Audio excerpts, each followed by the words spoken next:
میں کئی ماہ سے اماں کے ساتھ مسز قادر کے گھر جا رہی تھی۔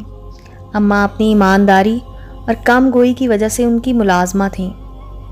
اماں ابا سے بہت پیار کرتی تھیں اور ان پر جان دیتی تھیں۔ ابا کا چند ماہ پہلے ایکسیڈنٹ ہو گیا تھا، وہ مرتے مرتے بچے تھے۔ 4 ماہ مکمل طور پر بستر سے لگ کر رہ گئے تھے۔ اماں نے اپنی جمع پونجی ابا کے علاج پر لگا دی۔ مسز قادر جو کچھ بھی کھانے کے لیے دیتی، اماں ابا کے لیے لے آتی تاکہ ابا کی کمزوری جلد از جلد دور ہو جائے۔ ابا کے لیے اماں تازہ روٹی پکاتی، ابا کے نخرے ایک لاڈلے بچے کی طرح اٹھاتی۔ ابا 4 ماہ کی خدمت گزاری کے بعد اب پہلے سے زیادہ تندرست ہو گیا تھا، کیونکہ پھر اس نے اماں کو پہلے سے زیادہ مارنا شروع کر دیا تھا۔ سارا دن اماں ماری ماری کام کرتی اور شام تک ابا چارپائی توڑتا، اور پھر گھر داخل ہوتے ہی اماں ابا کی خدمت میں کھانا دینے کے بعد ابا کے پیروں اور سر کی مالش کرتے کرتے تھکن سے چور ہو جاتی، پر زبان سے ایک لفظ نہ نکالتی۔ وہ بات تھی کہ اگر کسی بھی بات پر انکار کیا پھر اس کی کھال ادھیڑ دی جائے گی۔ اکثر راتوں کو ابا گھر سے باہر ہی رہتا، رات گئے واپس آتا اور ہاتھوں میں شراب کی بوتل پکڑے گھر آ کر ادھم مچا دیتا۔ اماں اس کو چارپائی تک لے جاتی، اس کے جوتے اتارتی اور پھر ابا کو صاف ستھری چادر اڑا دیتی، اور خود اماں برسوں پرانی زخموں سے بھری دکھوں کی چادر اوڑھ کر سونے کی کوشش کرتی۔ اس روز بھی گالی گلوچ کے بعد ابا نے اماں کی خوب پٹائی کی۔ اماں کا قصور اتنا تھا کہ اماں نے اسے کام کرنے کی التجا کی تھی۔ ابا کو یہ بات بہت ہی ناگوار گزری تھی۔ بس پھر کیا، اب کی بار اماں نے بہت مار کھائی۔ چیخ و پکار سے گریز کرتی، ڈرتی تھی کہ گھر سے آواز باہر نہ جائے۔ اماں پہلی بار اس دن جب ابا نے ماں کے پیٹ پر لکڑی کا ڈنڈا برسایا، کیونکہ میں اماں کے پیٹ میں تھی، مجھے بچانے کے لیے اماں بچ کر آہوزاری کرتی رہی، واسطے دیتی رہی کہ پیٹ پر مت مارو، یہ تمہارا بچہ ہے۔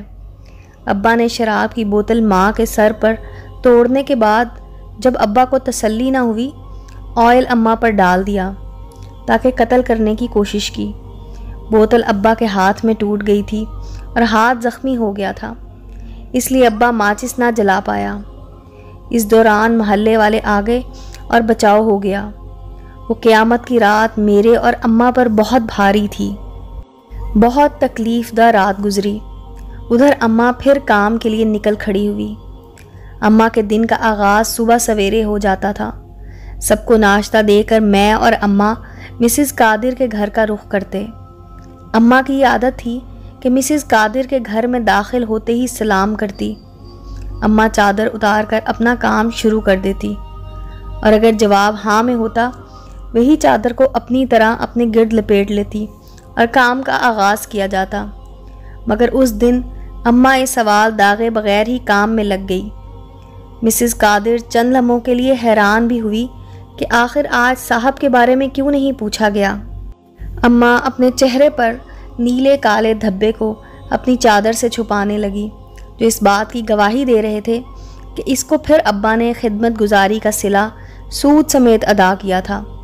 اماں ہمیشہ سے ہی اپنے دکھوں کو اپنے تک رکھنے کی عادی تھیں۔ اس کی زبان پر کوئی شکایتیں نہیں تھیں، خاموشی راج کرتی تھی۔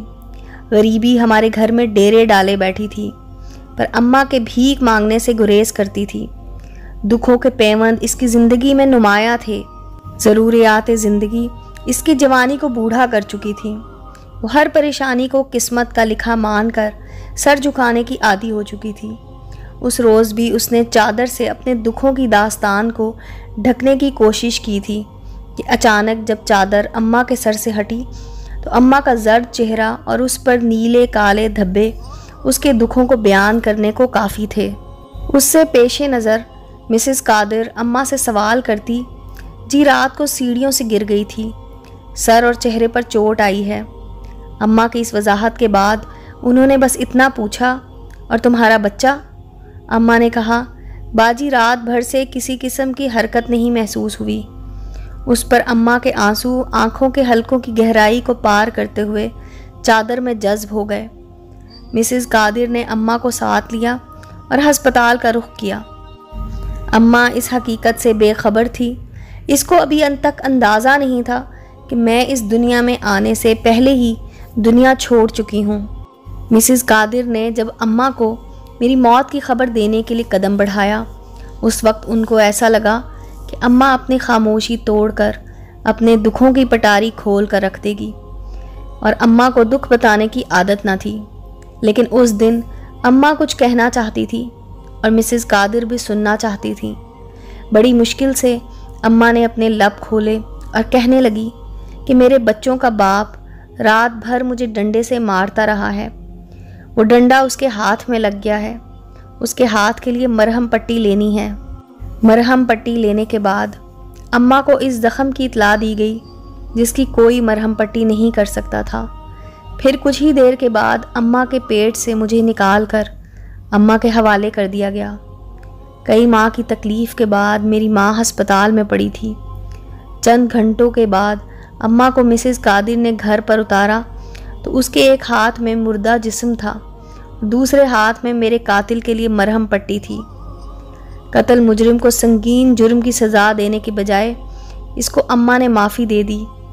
ماں نے مجھے چوما، اپنے رب کا شکر کیا کہ میں اس دنیا میں نہیں آئی، ورنہ ایک دن میں بھی نشے میں دھت انسان کی مار کھا رہی ہوتی۔